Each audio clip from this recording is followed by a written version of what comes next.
बिस्मिल्लाहिर्रहमानिर्रहीम। तो स्टूडेंट्स, हम पढ़ रहे थे फिलिप सिडनी को, जिसमें हमने पहले उसके 2 पॉइंट पढ़े थे। आज हम दूसरे नेक्स्ट पॉइंट्स पढ़ेंगे। तो तीसरा जो पॉइंट बनता है वो है the prophetic character of poetry. यहाँ पे वो प्रॉफिटिक करैक्टर ऑफ पोइट्री यानी कि पोइट्री को बहुत ही अजमत वाला, पैगंबरों वाला दर्जा जो है वो देता है। वो कहता है the ancient Roman paid high reverence to the poet by calling him weights.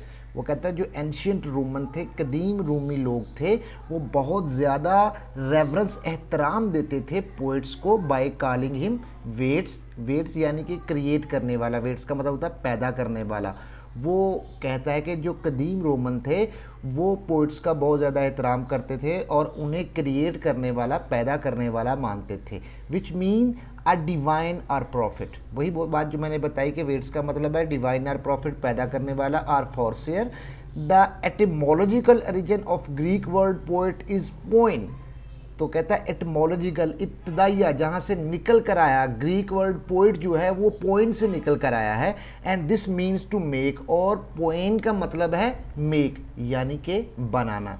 Hence ताहम the Greeks honour the poet as a maker or creator. इसीलिए जो ग्रीक्स हैं, यूनानी हैं, वो पोइट्स को मेकर या क्रिएटर मानते हैं। This suggest the divine nature of poetry. कहता है ये जाहिर करता है कि पोइट्री की नेचर कितनी डिवाइन है, यानी कि पोइट्री कितनी रूहानी चीज़ है।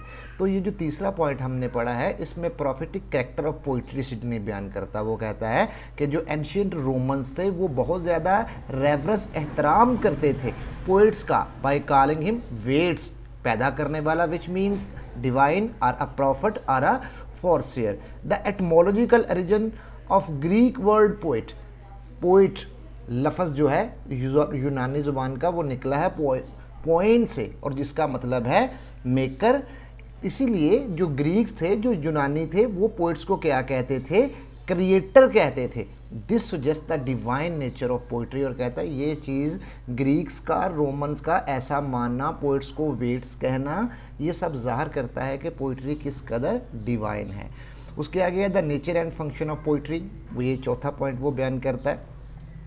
Poetry is an art of imitation and its chief function is to teach and delight. वो पोइट कहता है कि पोइट्री जो है वो आर्ट ऑफ इमिटेशन है, यानी कि नकल करना है। And its chief function is to teach and delight, और इसका जो बुनियादी मकसद है वो है सिखाना और डिलाइट करना। Imitation does not means mere copying or reproduction of facts. कहता कि इमिटेशन का ये मतलब नहीं है कि पहले से मौजूद किसी चीज़ की कॉपी कर ली जाए और या फिर रिप्रोडक्शन, या फिर से दोबारा बना दिया जाए। मतलब इसका ये मतलब नहीं कि आसमान पोइट देखता है और सेम का सेम आसमान बना देता है। नहीं, ऐसा नहीं करता। वो मैरी कॉपिंग नहीं करता, ना ही रिप्रोडक्शन करता है। इट मीन्स रिप्रेजेंटिंग और transmitting of the real and actual and sometime creating something entirely new.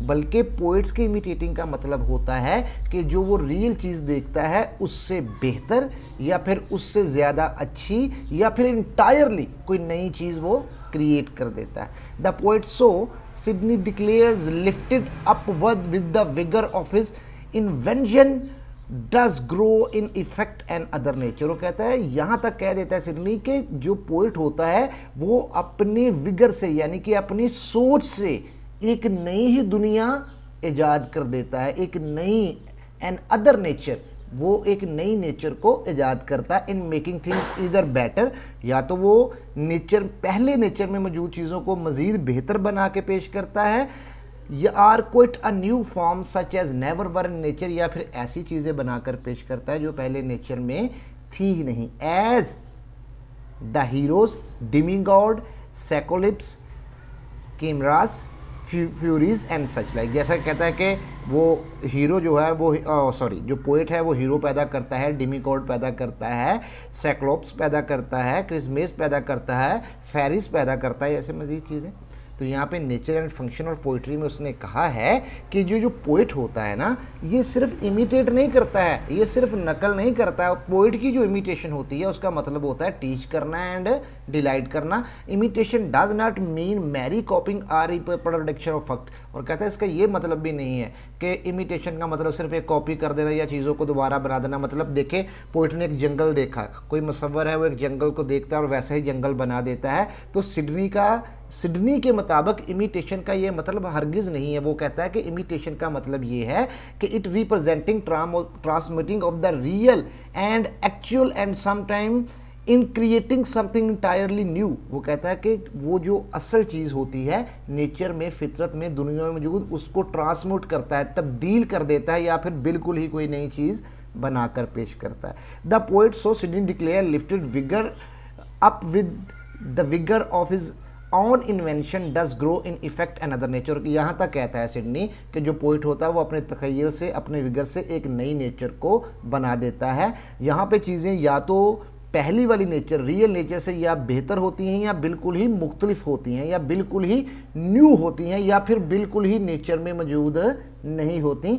As the hero, जैसे कि हीरो बना देता है पोइट्स, डिमी गॉड्स बना देता है, सेकोलिस्ट बना देता है, चैम्बरीज बना देता है, फेरिस परियां बना देता है, एंड सच लाइक, और इस तरह की मज़ीद चीज़ें बना देता है।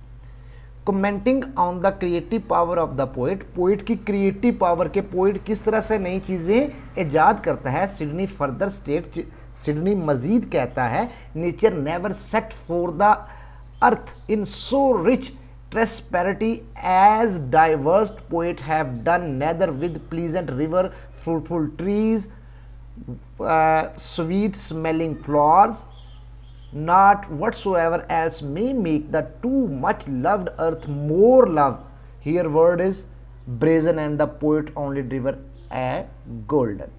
वो कहता है कि नेचर ने कभी भी ऐसी खूबसूरत ज़मीन नहीं पैदा की जो कि पोइट पैदा करता है। मिसाल के तौर पे पोइट क्या करता है, पोइट ऐसे हसीन दरख्त, फ्रूटफुल ट्रीज, स्मेलिंग फ्लावर और मच मोर पैदा कर देता है जो कि रियल वर्ल्ड में होते हैं, लेकिन पोइट क्या करता है, उनसे ज़्यादा बेहतर पैदा करता है। वो कहता है कि नेचर का जो वर्ड है, हर वर्ड इज़ ब्रेजन। कहता है नेचर का जो वर्ड है वो तांबे का है, ब्रेजन मीन होता है तांबा। The poets only deliver golden, जबकि पोइट क्या करता है, उसे गोल्डन बना देता है। आगे फिर वो कहता है द 3 काइंड्स ऑफ पोइट्री, यहाँ पे वो 3 किस्म की पोइट्रीज का जिक्र करता है। The 3 kinds of poetry according to Sidney are, Sidney के मुताबिक 3 किस्म की पोइट्रीज है।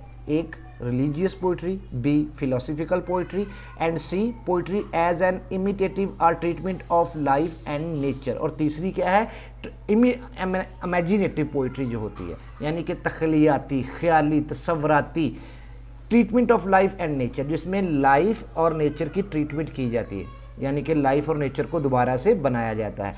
He call special attention to the 3rd class of poetry. 3rd class से मीन है यहाँ पे poetry as an imaginative treatment of life and nature. यहाँ से पहली कौन सी है, पहली है 3 काइंड्स ऑफ पोइट्री में, पहली है रिलीजियस पोइट्री, दूसरी है फिलोसफिकल पोइट्री, और तीसरी है imaginative treatment of life and nature. और तीसरी किस्म को यानी कि imaginative treatment of life and nature को वो कहता है ये सबसे ख़ास पोइट्री है। For these may, but these be they that as the first and most noble sort may justly be termed weight। कहता है इसीलिए ही इसी 3rd क्लास पोइट्री यानी कि पोइट्री की तीसरी किस्म पर ही पोइट्स को वेट्स कहा जाता है। अगर आपने पहले 2 जो मैंने जूस पढ़ाए थे वहाँ पढ़ा था तो वेट बोलते हैं क्रिएट करने वाले को। ग्रीक जो थे, जो रोमन्स थे, वो पोइट्स को वेट कहते थे, यानी कि क्रिएटर, तख्लीक करने वाले। जैसा किसी ने कहा है कि जैसे पोइट डिमीगॉड्स को तख्लीक कर देते हैं, बेहतरीन दरिया या फिर ऐसी चीज़ें जो नेचर में मौजूद ही नहीं है या इंटायरली नई नेचर बना देते हैं।